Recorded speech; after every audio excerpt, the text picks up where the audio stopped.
Hi hello வணக்கம். இது உங்கள் சிவி ஜோன். எல்லாரும் எப்படி இருக்கீங்க? இப்போ பார்த்தீங்கன்னா ஒரு பயங்கரமான சம்பவம் போச்சு. அப்பப்பப்பப்பா அஜய் யம அப்படின்ற மாதிரி இருந்துச்சு. ஆனால் நடுவில் வந்து என்ன ஆயிடுச்சுன்னா ஆர்னோவை போட்டு பொழந்துட்டாங்க.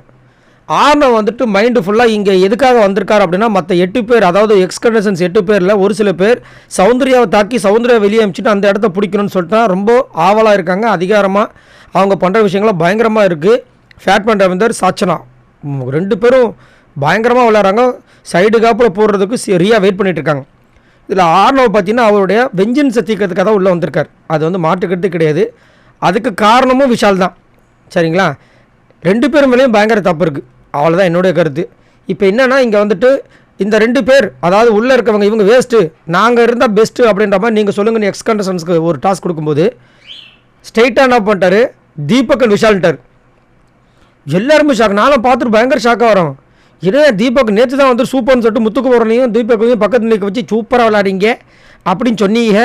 இப்போ என்ன இப்படி சொல்லிட்டீங்கன்னு சொல்லிட்டு எல்லோரும் பார்க்குறாங்க. உடனே ஏன் என்ன அப்படின்றார் அவர் அங்கேருந்து ஆடணும். இல்லைங்க, நேற்று வந்து ஜால்ரா கூட்டத்தில் வந்து தீபக்கை சொல்லவே இல்லை. இப்போ தீபக்கு நான் யார் சொன்னது அப்படின்ற இவர். தீபக்கை யார் சொன்னது? நீங்கள் தான் சொன்ன. ஐயோ அண்ணா என்ன மன்னிச்சிருக்கண்ணே, தீபக்கை தெரியாமல் சொல்லிட்டேன்னே அண்ணே, சாரின்னு சொல்லிட்டு நான் முதல் சொன்ன மாதிரியே அருண் அண்ட் விஷால் ஜால்ரா கிங்ஸ் அப்படின்றார். முதல் ஜால்ராஸு, இப்போ அவரே ஒரு மகுடத்தையும் சுட்டி விட்டா போல ஜால்ரா கிங்ஸ் அப்படின்ட்டு இப்படியே வந்து கலாய்க்க ஆரம்பித்தோடனே அருண் அங்கேருந்து அவர் ஆரம்பிச்சிட்டார். ப்ரோ இதுக்கு தான் சொன்னேன், வீட்டிலேருந்து தனியாக வராதிங்க, பெரியவங்களை கூட்டின்னு வாங்கன்னு அவர் கலாய்க்கிறாரு. உடனே இவர் டென்ஷன் வர்றாரு. அப்படியே 2 பேரும் மாறி பொங்குறாங்க. அதுக்கப்புறம் வெயிட் பண்ணுங்கன்னு சொல்லிட்டு இவர் பேச ஆரம்பிச்சிட்டார். அதாவது கூட்டுக்களவாணிங்க மாதிரி 2 பேரும் பண்ணுறீங்க அப்படின்னு நேரடியாக. அதே மாதிரி வெளியிலே நீங்கள் 2 பேர் ஃப்ரெண்ட்ஸ்ன்றது தெரியும், வெளியிலே நிறைய விஷயங்கள் பேசிட்டு தான் உள்ளே வந்திருக்கு. நீங்கள் 2 பேர் சேர்ந்து நிறைய பேர் கலாய்க்கிறீங்க, ஆனால் உங்கள் 2 பேருக்குள்ள பிரச்சனை வரதே கிடையாது.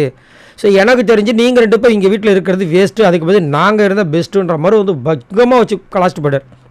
இது எதிர்பார்த்தது தான். ஆனால் எனக்கு என்னென்னா இவர் வந்து எடுத்து வைக்கிறாரு ஓகே, ஆனால் அதுக்கு ஆப்போசிட்டில் அருண் வந்துட்டு தேவையில்லாமல் இந்த வார்த்தையை விடக்கூடாது. வீட்டில் இருந்தால் இதுக்கு தான் உன்னை நான் தனியாக வர வேணான்னு சொன்னேன். இதெல்லாம் வந்து தேவையில்லாதது எனக்கு தோணுது. ஆர்னோ கண்டிப்பாக வந்துட்டு விஜய் சேதுபதி நாளைக்கு பொழக்க போகிறார், நாளன்னைக்கு பொழக்க போகிறார். அது வந்து மாட்டுக்கிறதே கிடையாது. ஏன்னா போகும்போதே வந்து வச்சு செஞ்சார். ஆனால் பதிலுக்கு பதில் இப்போ முத்துக்குமரன் சொன்ன ஒரே விஷயம் தான் எனக்கு ஞாபகத்து வருது. இப்போ ஒருத்தங்க தப்பு பண்ணுறாங்கன்னா அந்த தப்போடு அப்படி நிறுத்திட்டோன்னா அந்த தப்பு மட்டும் வெளியில் தெரியும், ஆப்போசிட்டில் இருக்கவங்க பாவமாக தெரிவாங்க. ஆனால் அந்த தப்புக்கு ஆப்போசிட்டில் இருக்கவங்க தப்பு பண்ணுறேன்னு சொல்லிட்டு பேசிட்டாங்கன்னா இதான் அதுக்கு சரியாயிடுச்சேன்னு சொல்லுவோம். அதனால தான் மஞ்சரி மேலே அவர் கோவப்பட்டார். மஞ்சரிக்கு ஒரு பிரச்சனை வருது, ஆனால் மஞ்சரி அதுக்கு பேசிட்டு இல்லை. அப்புறம் யார் அங்கே வந்து மஞ்சரிக்காக பேசுவாங்க? அதை யோசிக்க மாட்டேது அந்த பொண்ணுன்னு. அதே மாதிரி இங்கே ஒரு சம்பவம் நடந்திருக்கு. ஸோ ஆனால் யாருக்காக இருந்தாலும் அந்த மாதிரி சொன்னால் கோவம் வரும். நேற்று ஆரம்பித்தார், கோவம் வந்துச்சு. இன்றைக்கும் வந்துட்டு இவர் இப்படி சொன்ன அடுத்த நிமிஷமே வந்துட்டு அருண் ஆரம்பித்தார்.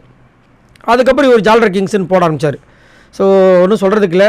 பட் செம்ம ஷாக்காட்டார் தீபக். ஏடா டே, நேற்று தான் என்னை வந்துட்டு சூப்பர்னு சொல்லிட்டு மன்னர் பரம்பரைன்னு சொல்லிட்டு இப்போ நீங்கள் மண்ணாங்கட்டி பரம்பரை ஆகிட்டே பண்ணுற மாதிரி பார்த்தாரு.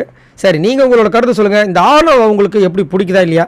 வீட்டுக்குள்ளே வந்ததுலேருந்தே வந்து ஒரு கலவரம் பண்ணு சொல்லிட்டு கடைசியில் அவர் தான் டம்மி பீஸ் மாதிரி போயிட்டுருக்காரு. கொஞ்சம் பார்க்கும்போது நிறைய பேருக்கு பாவத்தை ஏற்படுத்தாரு. உங்களுக்கு அது மாதிரி தெரியுதா? மறக்காமல் கமெண்ட்ஸ் பண்ணுங்கள். பாய் நண்பர்களே.